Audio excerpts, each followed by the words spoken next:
foto o dipinti a olio? Guardando i quadri dell'artista cinese Leng Jun, non si può, almeno per un istante, non pensare di trovarsi di fronte a belle fotografie. Leggendo le didascalie però ci si rende conto di guardare delle straordinarie opere d'arte realizzate a olio su tela.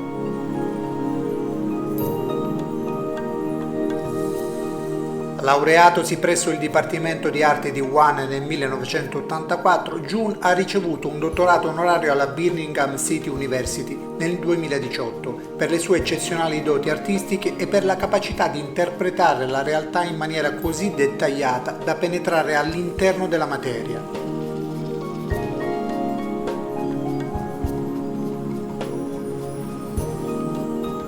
Osservando i suoi dipinti si rimane stupiti nell'osservare volti sereni, quasi sempre femminili, intrisi di una immobilità che cattura e sorprende comunicando una strana energia. Jun sembra aver imboccato la strada verso una perfezione tecnica che sfiori il vero e lo affianchi come immagine speculare di realtà. Una strada che gli ha procurato anche molte critiche da chi ritiene le sue opere troppo simili a scatti fotografici e nulla più. In sostanza lo si accusa di essere soltanto un abile artigiano che cesella i suoi lavori senza l'afflato del poeta. Questa è una critica che spesso viene fatta agli artisti iperrealisti. A queste accuse Jun risponde che non è sua intenzione duplicare la realtà meccanicamente o imitare una foto, ma spingere la sua arte oltre i suoi limiti.